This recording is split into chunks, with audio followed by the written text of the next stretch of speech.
tiny mic. You're doing tiny mic. Okay. Here we go.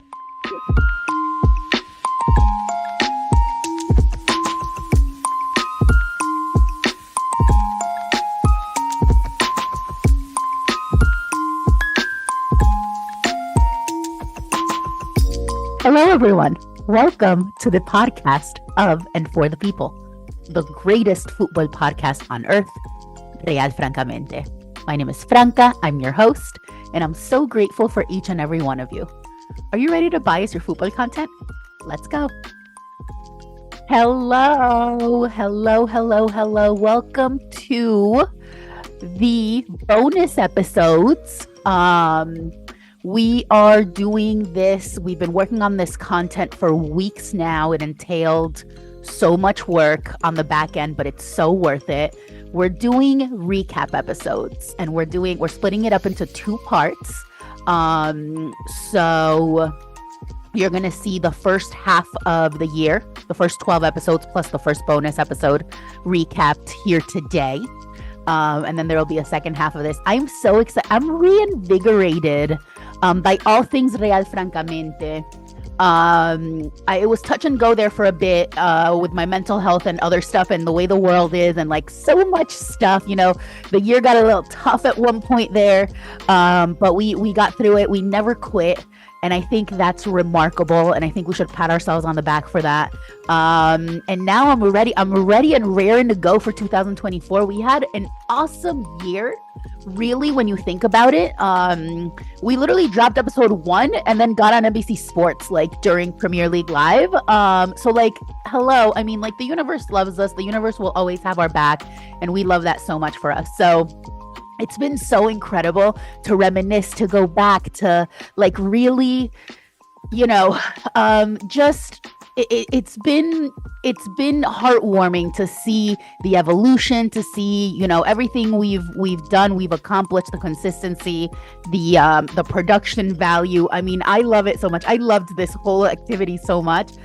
So in this first half, I tried to choose, you know, a variety of topics. I think the most interesting thing for me about this, the most, you know, the thing I'm reflecting on the most is that we have a lot of amazing, like really, really like in-depth content that has been kind of the basis for so much of what I do in my teaching, in my consulting, in my professional life.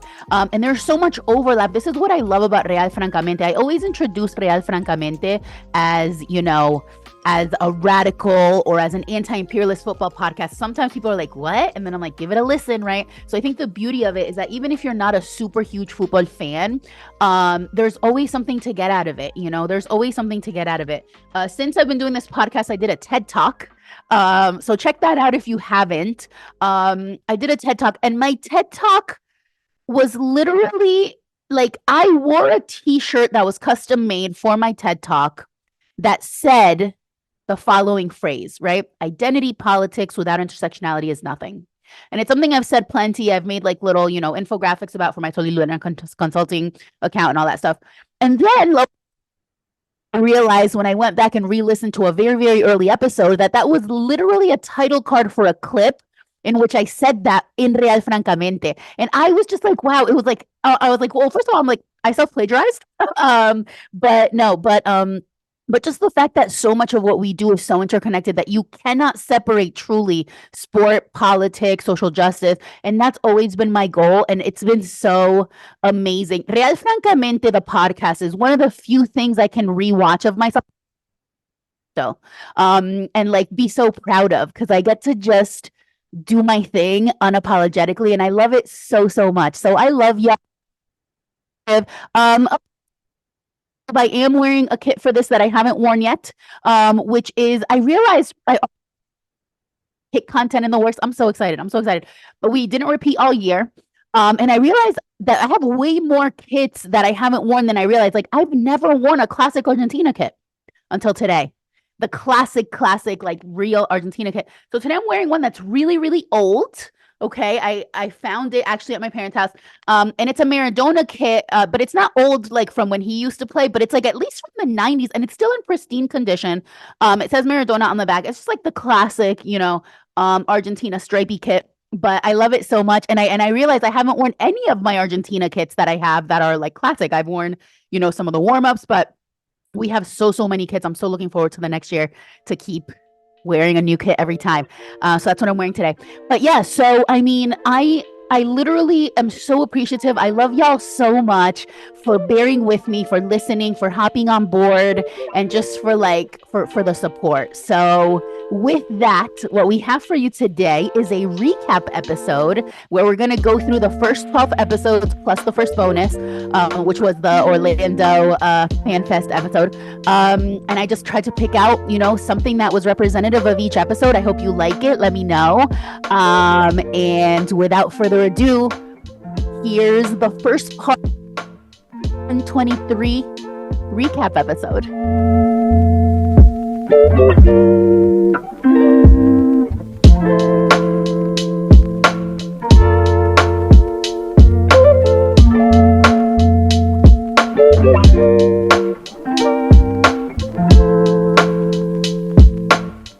Talk the name first, right? Real Francamente. So one thing about me is that I'm very, very partial to my teams. You will know. I mean, if you know me, you know my teams. But I am like me being a fan of a team is like a religion. Like literally, I take it very seriously. I get mad. I get angry. I'm like, that's to death. Like that's to the death, right? My fandom.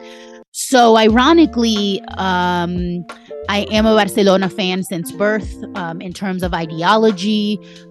Maybe we'll do an episode on that later on down the road, like what Barcelona means versus what Real Madrid means. I got a very, a very modest following, but a majority of that following I got on my personal account from a thread I did about Barcelona and Real Madrid. And this is the type of content that I like to consume and that I would like to make and contribute to, is like content about football that has an intellectual level of analysis to it. Again, we're using that word in a positive way. So I wanted my platform, my project, at that point it was a passion project, to be called something that's a team name. And I never would have thought of Real. I mean, I'm a Barcelona fan and I hate the monarchy and I hate capitalism, and my headphone fell out. Way that we saw the glorification of France, the French squad, being black, but mostly African, right? Black African, players of Black African descent, which is awesome for representation. But without the analysis of realizing that the reason why that team is so black is not rainbows and butterflies and feel good diversity, equity, and inclusion reasons. It's colonization.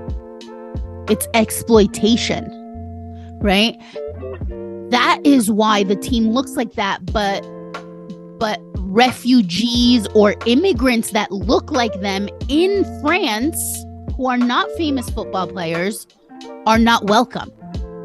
So there's a hypocrisy there in the way the team stands in some way for this diversity, which is the exact metaphor for what's wrong with the way we talk about race, right?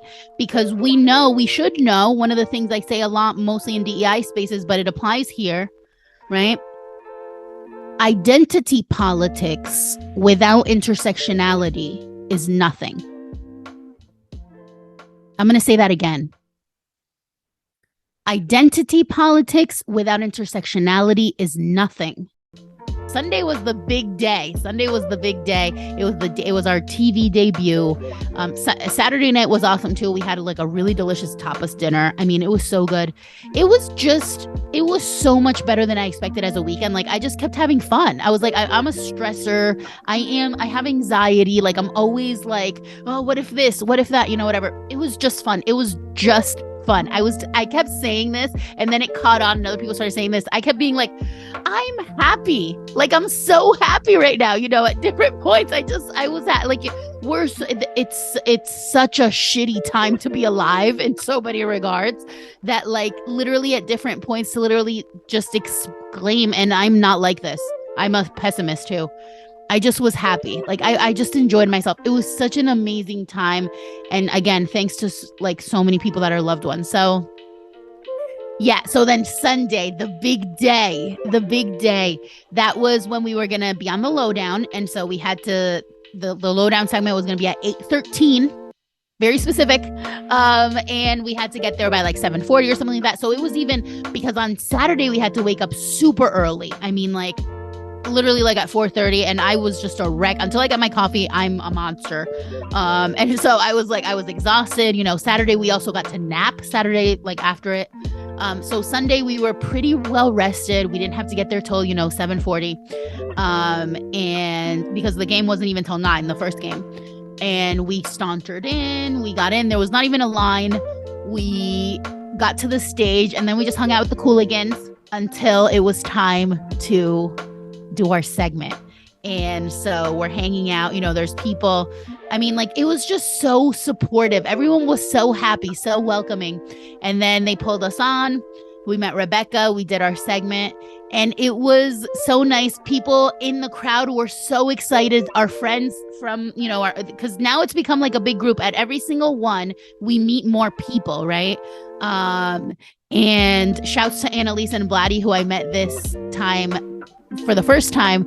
But they had met Angie and Larry in Philly, and they're there. And like you can these are connections that you literally just can tell are like good connections, like for as friendship, like actual friendships. And so that was kind of what the lowdown segment was about. Like, this group of people keeps growing, and they have a group chat and stuff like that. And like, it really is pretty amazing to meet people based on interests like this, that you also can have connections with beyond, the football.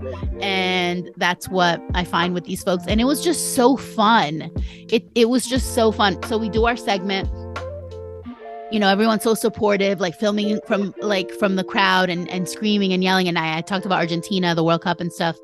And then, yeah, like coming down off we do our thing, we come off the stage, and then it's like a breath of, like a relief. Like we're done for the day, but the day hasn't even started.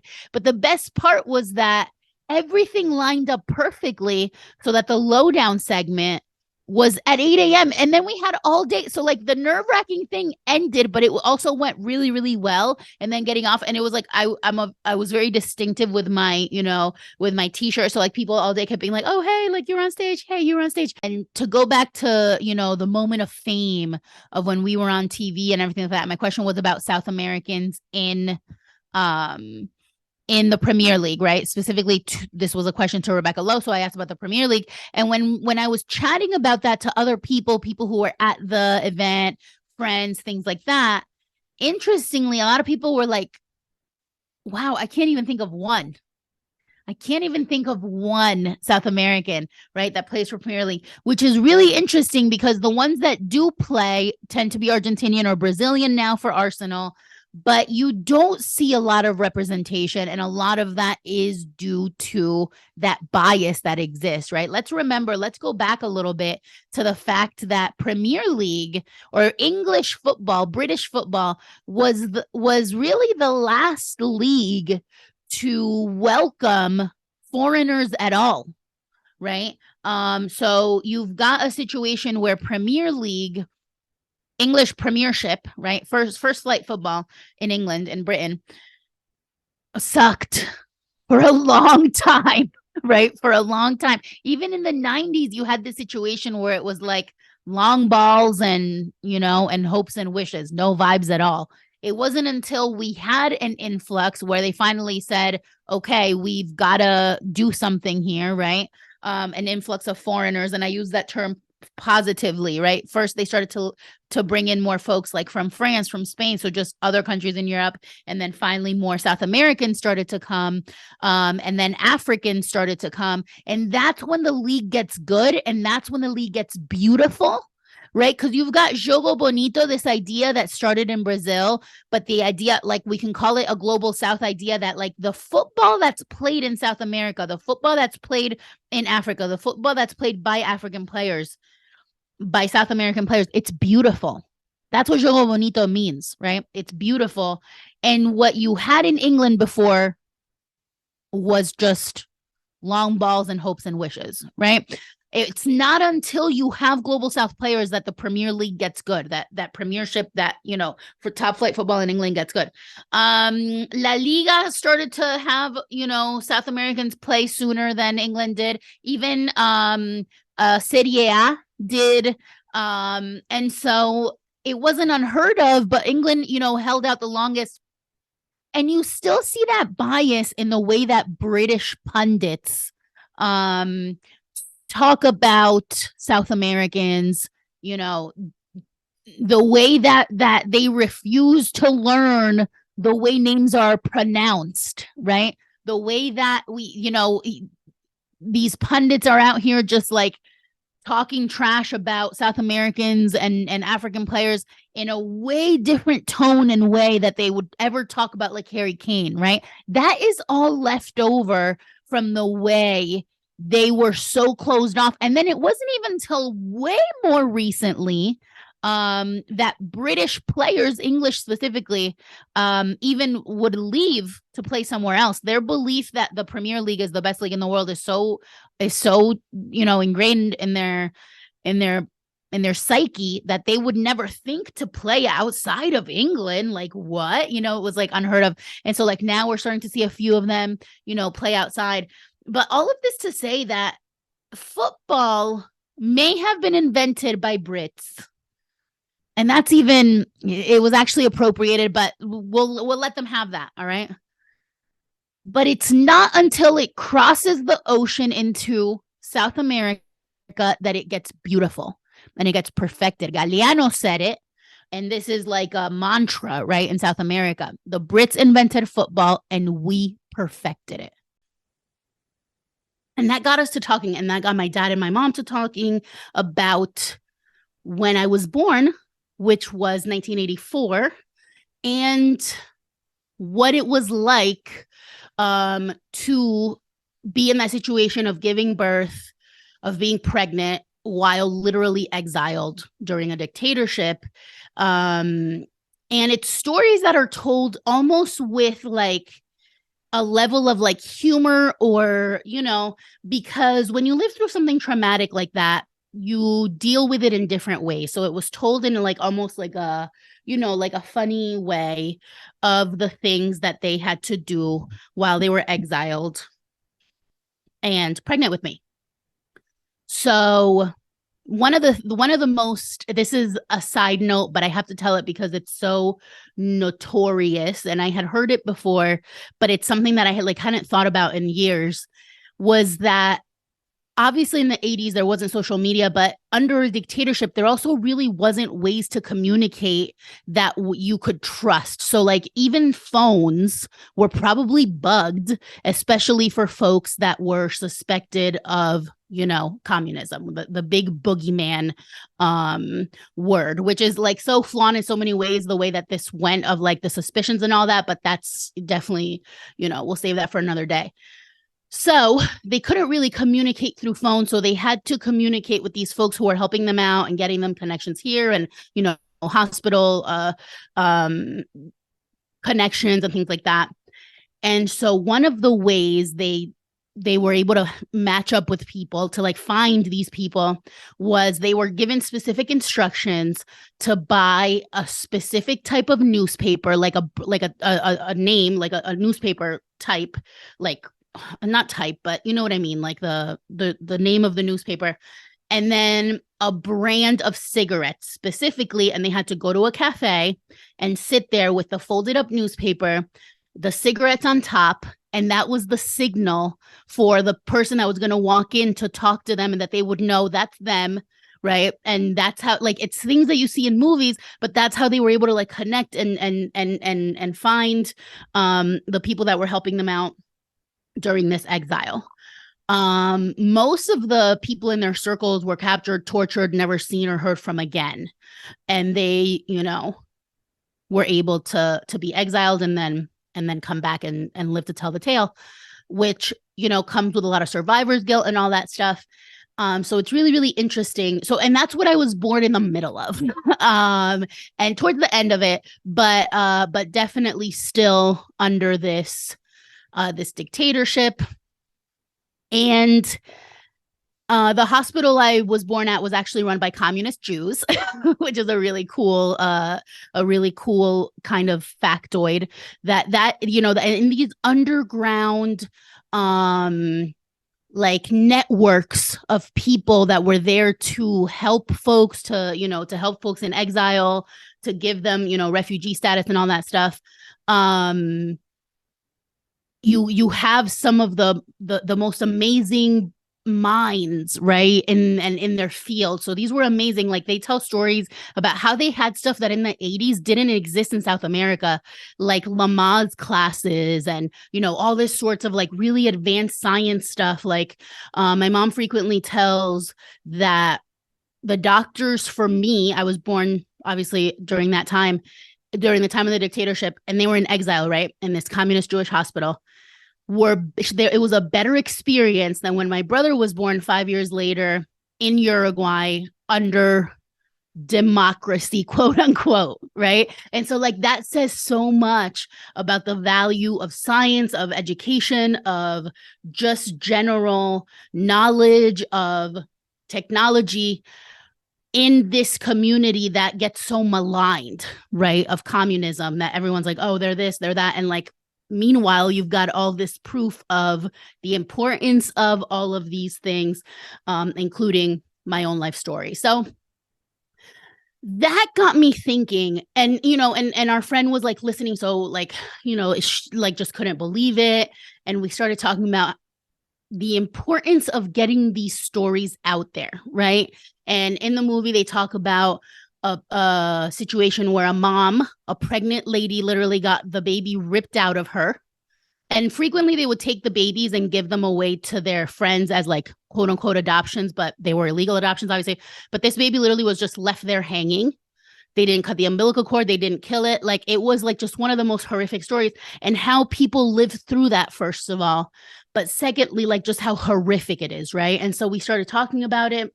And one of the conclusions, one of the things we discussed, is how the US did that, right? Like, this was a US designed, ordered, and backed Operation Condor, that placed these dictatorships, these puppets in to combat, quote unquote, this communism, right? Because of this immature McCarthyism, Red Scare, bullshit fear of communism, they caused all this terrorism really in the rest of the world. And so that I started to kind of realize that when I talk about the US being a terrorist nation, when I talk about the US military being a terrorist organization, this is why.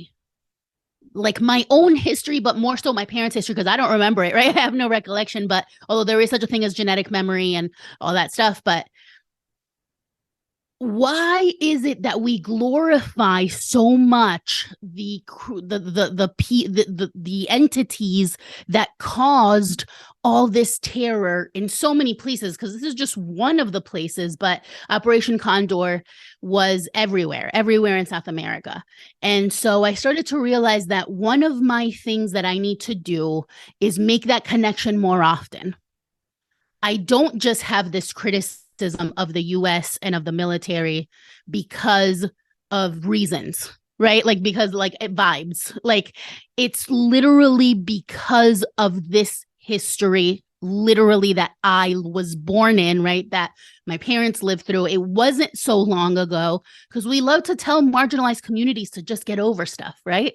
Just get over it. It was so long ago. It really was not that long ago. I mean, like, look at me. I'm so young and gorgeous, right? Like, you get like, that was me. This is my history. This is my story. And so I kind of had this epiphany moment of the way that I'm going to start to make this connection for folks. I know you think this isn't related to football, but I promise it is. US football in general is fucked. The first thing that would need to be abolished in order for US football to be taken more seriously is pay to play. Pay to play is embarrassing. It is embarrassing that in a country that boasts such, being so rich and whatever, and having so many resources, we have literal gates up. The gatekeeping is such that you don't, it's not that it's even close to equitable, because it doesn't mean if pay to play is abolished, it'll be necessarily super equitable, but you're literally putting up a barrier. If you don't have this money to join these prestigious teams, you cannot make it in US football. And here's a nugget of wisdom or whatever, okay? This is a spicy take. Rich people are not good at sports. And they never will be. You know why? Because when you've never felt hunger, I'm saying this metaphorically, when you've never felt hunger, you have never had to work for anything in your life. You could give, it doesn't matter to you whether your team wins or loses, whether you can kick the ball well or not. Everything you do, everything has been handed to you. So there's nothing that you feel passionate about. What are you going to leave out on the field? When folks who make it come from nothing, you can tell on the pitch because they leave everything. When you're rich, you've got nothing to leave. Like you could take it or leave it. Right? You're going to go back to your rich, mansion, cars, or whatever. I'm talking about being born into wealth, because these are the people that can afford the coaches, the equipment, the travel team, and all of these barriers to playing. Right? Rich people will never be good at sports. Look at everyone's little hero, who shall not be named, Captain N.R.A. Mar. Okay, everyone's little, fascist favorite captain, right? They call him Captain Blank. I'm not going to even say it because it's a continent. That man has never sweat a drop of sweat in his life. He's simply not good. He's simply not good. He's fine. He's an okay player. And that is who you put all your money on for your team, for your national team. That's who's the face of your team. Because even when it comes to, if we look at intersectionality and if we look at the inclusion of folks who are marginalized, okay, if you are marginalized either racially or in other ways, but grew up with money, you're still part of this, right? It's the capitalism that's the problem, right? Rich kids who have everything, they're just not that good at sports because they don't care about much stuff. And that's who ends up making it to the US national team. What are we doing? Those are very few of us who call out this systemic injustice in the US are seen as too radical, or seen as too this, or seen as whatever, unsupportive. Of course, no, I don't support the US men's national team. I want them to lose every single game they play.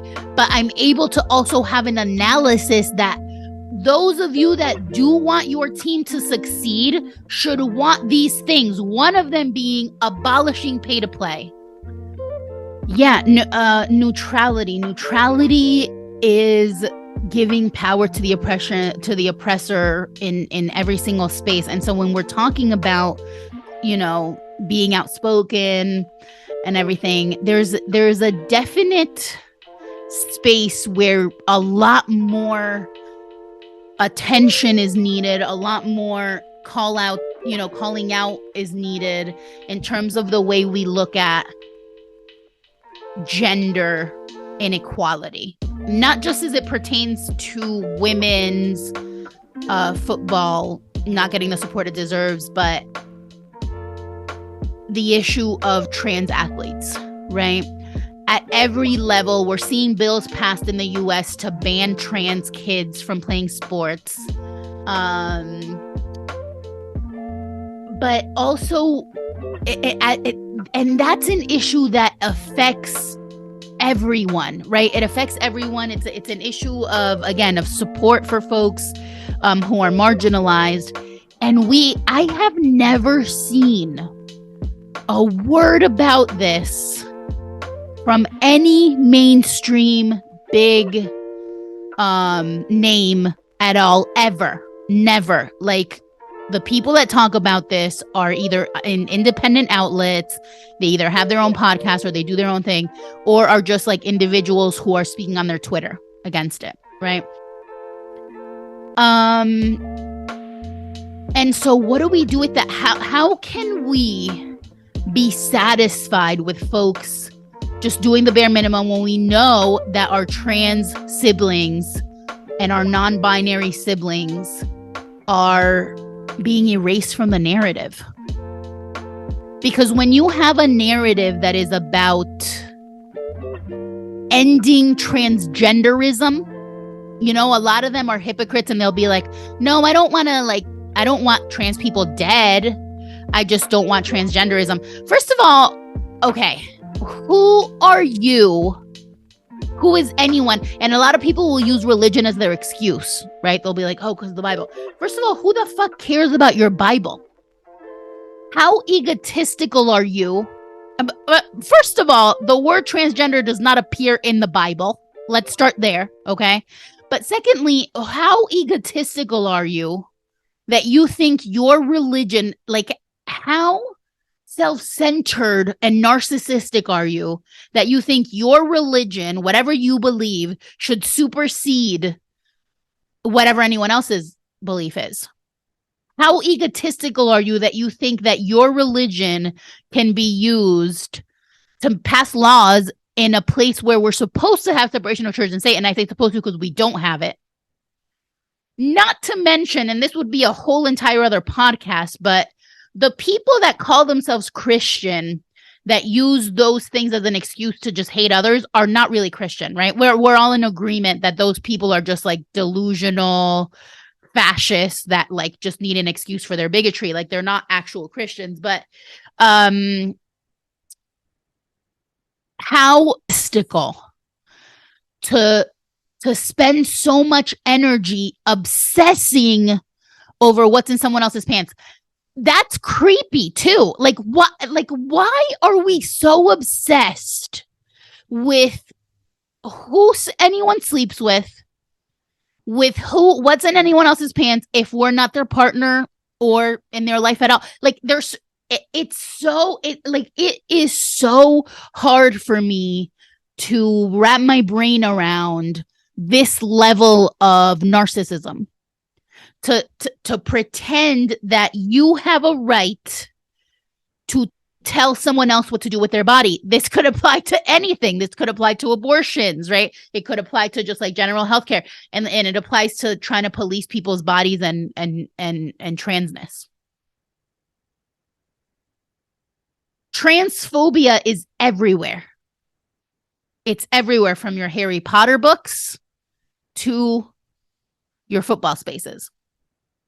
What are we doing about that? I have never seen the word transphobia used in an official capacity, in an official broadcast by an official, person who's one of those mainstream people.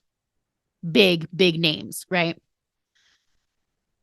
And there's players that are erased from that narrative. If you're non-binary, if you're trans. So why is our support conditional?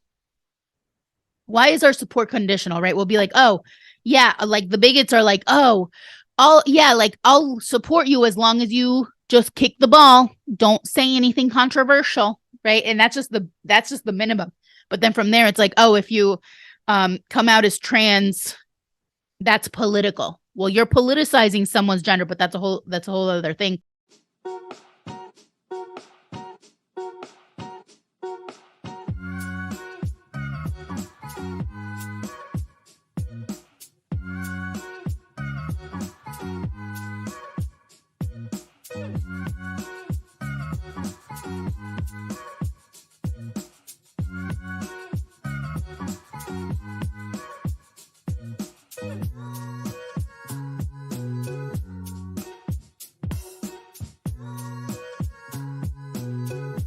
Hey, make sure to follow and subscribe to the podcast on your favorite platform so you never miss an episode. And help us out by leaving a rating and review, and remember to share it with a friend. Don't forget to follow Franca on Twitter and Instagram at francamente for the latest news. And lastly, please visit realfrancamente.com for bonus content, including articles, photos, and for more information about the podcast.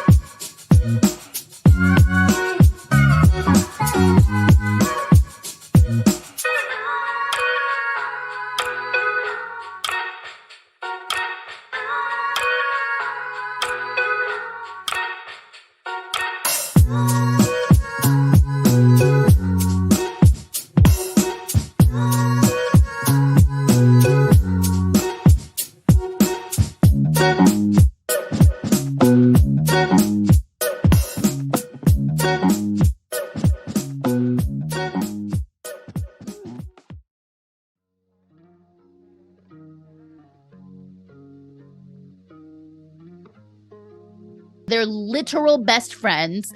The team all grew up being fans of Messi, and now they get to play with him. Like, it's a wholesome group of kids playing. They might as well be playing pickup ball in the street. And Scaloni did that. And Arteta achieved a similar thing with Arsenal. That's two young coaches, okay, that achieved that relatively, before not super well known, that achieved incredible success with their teams, both at the club level and at the international level, and a model to follow. And the calls to fire them both came early on, and luckily they weren't followed. So what is it that we think in calling to fire the manager we're gonna achieve? Give managers a chance to develop their squad. Not to mention, then, you've got the whole situation where, like, managers and international teams are obviously way different than this, but managers a lot of the time, and not all the time, because Conte actually did get a fair amount of freedom to get the players he wanted. And so there is that also, which, like, speaks to, like, really how deep the problems actually go, right? But frequently you'll hire a coach and you will not give them any resources, not give them the resources to build a team around their system. So then what's the point? You're like setting them up to fail. This isn't a call to be like, oh my gosh, no, like all managers are victims. Like, no, they're not. But as with capitalism, imperialism, and colonialism and all of that stuff, right? The problem is systemic. And the solution of getting rid of the coach is anecdotal. And that's never going to be a fix to systemic issues in organizations or in nations or in states or whatever the case may be. And so it really does translate that way. Like, okay, now Conte's fired. Who is Tottenham going to bring in that is free, open to work, and wants to take on that shit show? Because you can call Conte crazy all you want and a liar, and he was trying to like save his ass or whatever. You can make every excuse in the book for Conte. But the shit he exposed and brought to light, you can't put that back. It's like a can of worms that you can't put the worms back in. Who's gonna want to take on that toxic bullshit? Right? Like, no one's gonna want to touch that with a 10-foot pole. And in the meantime, what do you do? What do you do when you fire someone midweek, mid-season, and your team is just, floating around? Now, if we go by the logic of Conte, like, they don't really care anyway, the players, so they're just gonna like do what they do.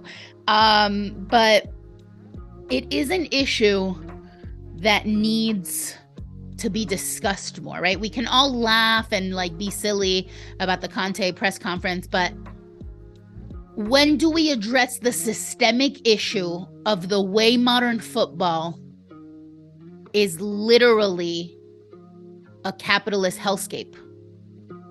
It's literally a nightmare that we're, one of the things I love so much about football is that is in its inception, football is the democratizing sport, right?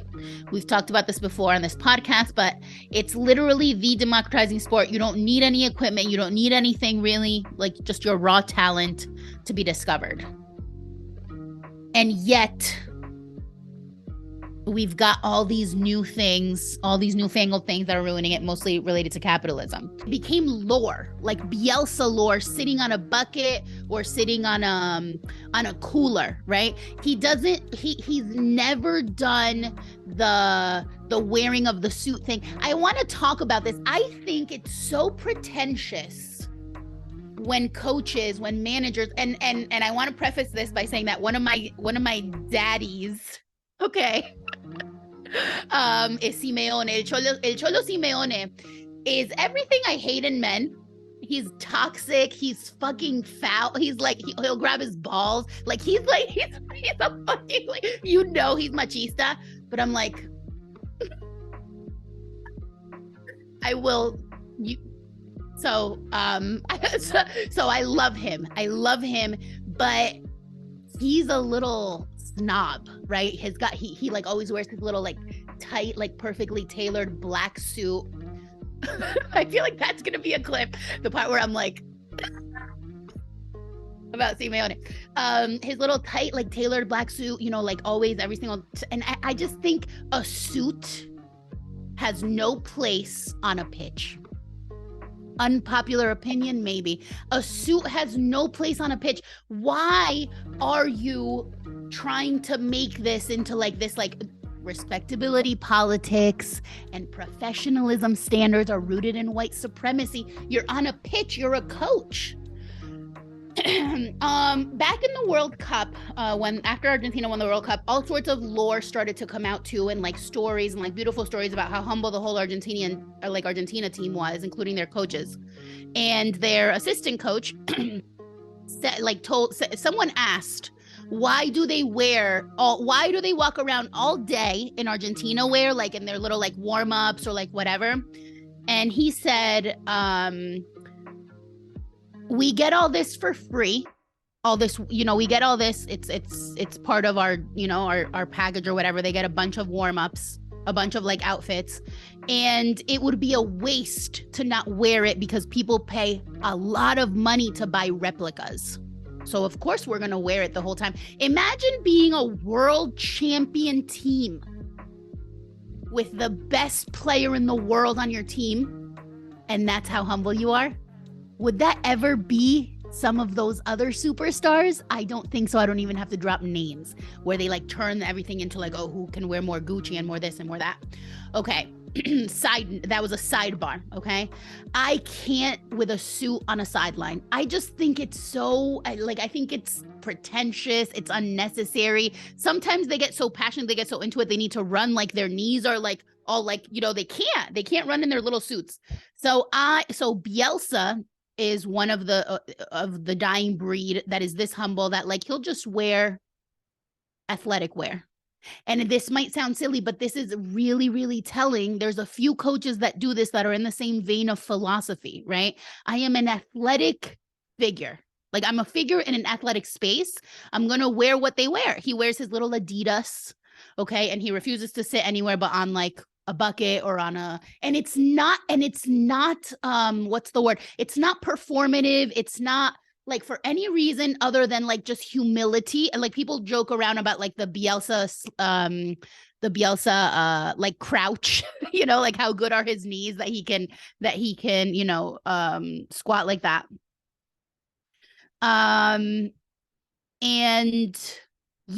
But it all is a part of his life philosophy of how humble he is. Y cuando el buen fútbol ocurre, agradezco el milagro sin que me importe un rábano cuál es el club o el país que me lo ofrece. Perdón, es tan hermosa esta confesión, esta manera de empezar que nos pone desde el principio cuán honesto, cuán auténtico es como persona. La importancia del fútbol para él, más allá de ese fanatismo que a veces nos ciega, especialmente en Sudamérica y especialmente en Uruguay, la rivalidad nacional Peñarol, hay gente, o sea, ha habido asesinatos por esta rivalidad. Y a pesar de que él es de Nacional y yo soy de Peñarol, es el único de que se lo perdono, ¿no? Pero sí es súper lindo ver esa como cualidad humana de él. Él realmente lo que ama es el fútbol, no le importa nada más. Y esa cita al final de que él es mendigo de buen fútbol es súper famosa, muchísima gente la ha usado desde que se escribió. Este libro es del 98, que hace bastante, no quiero hacer las matemáticas para ver cuánto es, porque no me quiero sentir vieja, pero hace bastante, pero tiene como una calidad de como que existe fuera del plano temporal, ¿no? El trabajo de Galeano siempre es todo así. Hay un libro que si quieren aprender más sobre todo esto, sobre todo lo que hemos discutido en otros episodios o en la vida sobre Latinoamérica, se llama Las venas abiertas de América Latina. Y ese libro es de 1973 y hasta el día de hoy no hay otro libro tan bueno como ese. Yo lo sigo usando en mis clases cuando enseño sobre estudios latinoamericanos, porque es tan importante, porque uno se siente como si estuviera leyendo algo que escribió ayer. Y es hermoso que empiece con esa confesión. Ya desde ahí confiamos en él, porque vemos que él lo que más le fascina es el fútbol y la pureza y la importancia y todo lo hermoso que tiene este deporte que nos une, ¿no? Que es muchísimo más que solo un deporte. Así que sí, es tan hermoso este libro. It is rare these days to not have some sort of complicity, right? In all of our teams. And so we have to be very careful when we're criticizing things that we are also complicit in. It's called nuance, but we need to always be self-reflecting, right? Before we criticize another, look at your own house, right? Look at your own house. And it's a problem because it taints football, right? It's tainted. It's only getting worse and worse. And Galeano called this all out, right? But it's only getting worse and worse. And what can we do about it? We're all fucking hypocrites, right? We're all fucking hypocrites, myself included. And first and foremost, because I can't enjoy shit. Okay? I can't enjoy shit. People tell me all the time, I watch something, I have to analyze it in this way, always football, right? People are like, can you turn it off? No, I fucking can't. But trust me, I wish I could sometimes, because ignorant people are so happy. And I would like to be happy sometimes, okay? No, I can't turn it off. I can't enjoy shit. I love football as a sport since birth. Like, it's in my blood, right? It's in my blood.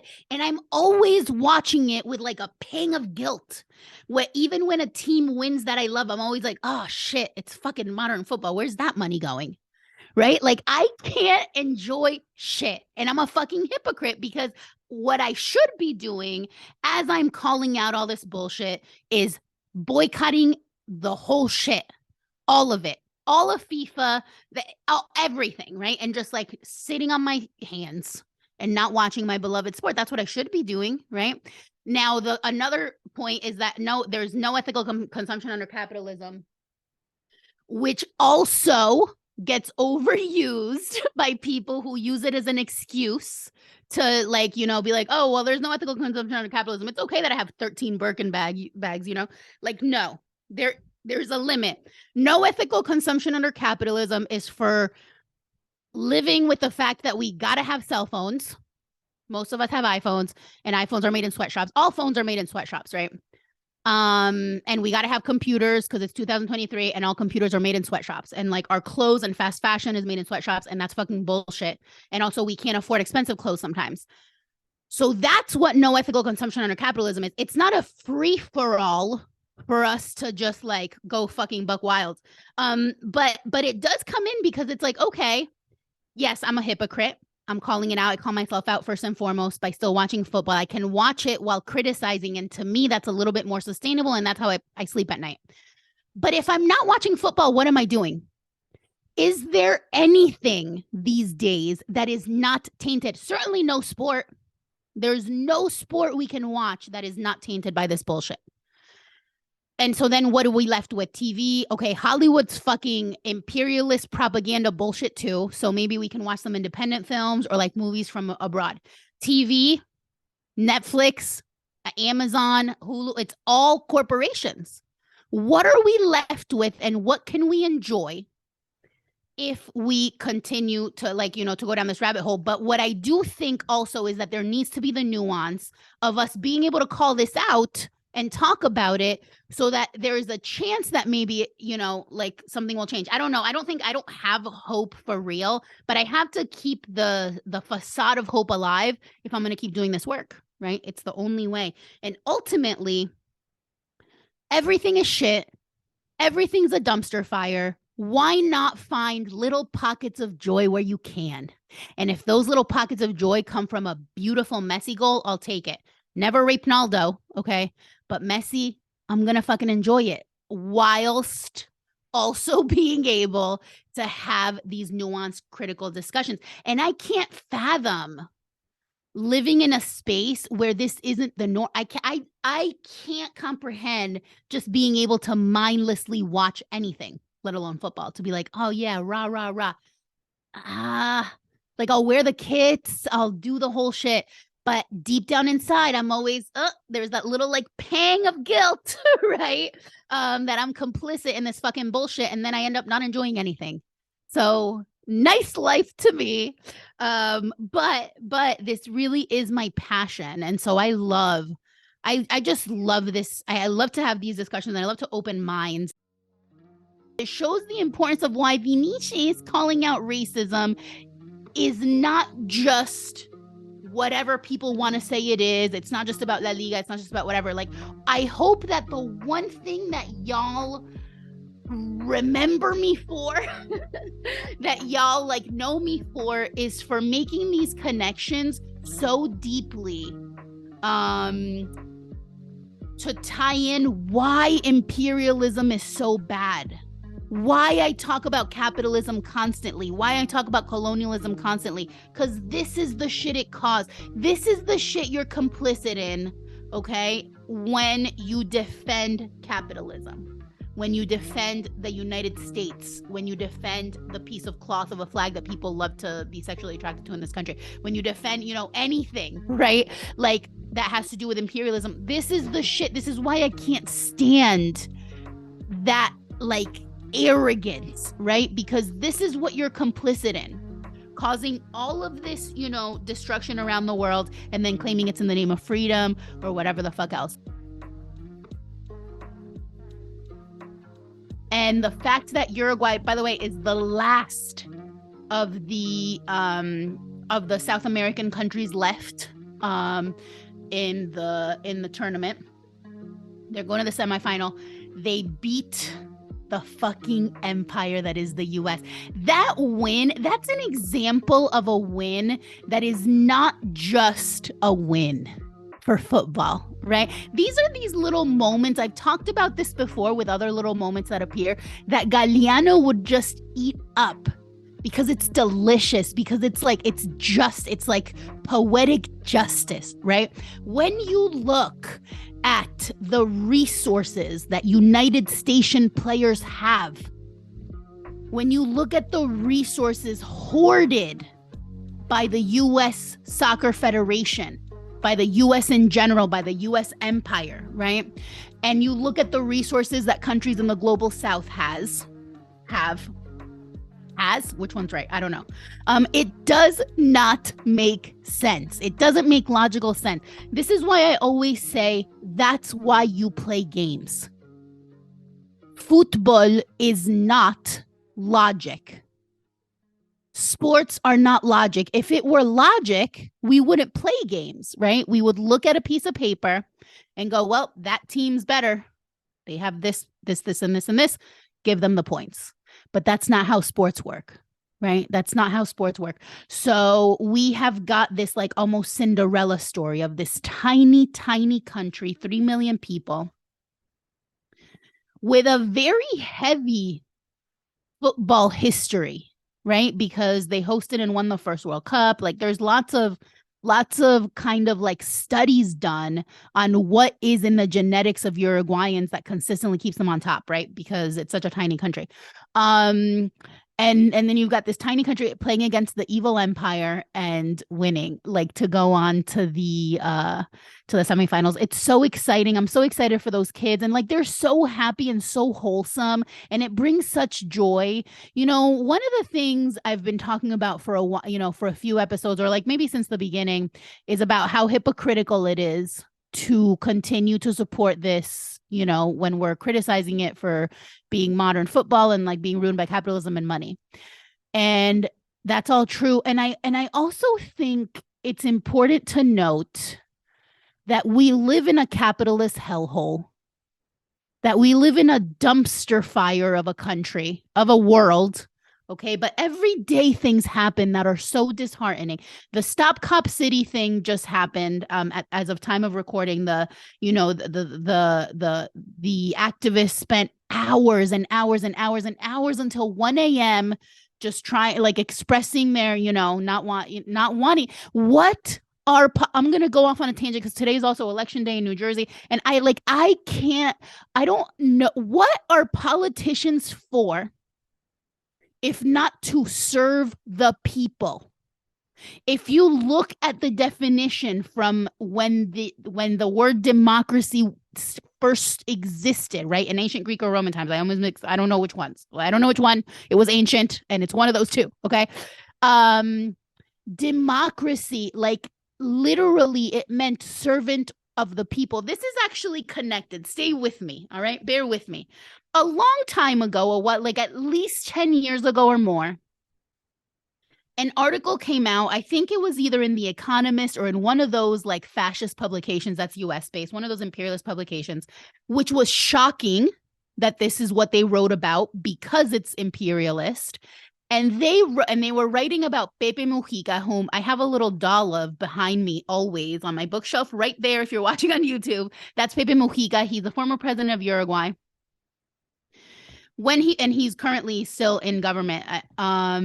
When he was president, he was like celebrated the world over for being, he was called the poorest president in the world, and not as an insult. That was what he was titled because he refused to take 90% of the salary. He refused to get paid for being president.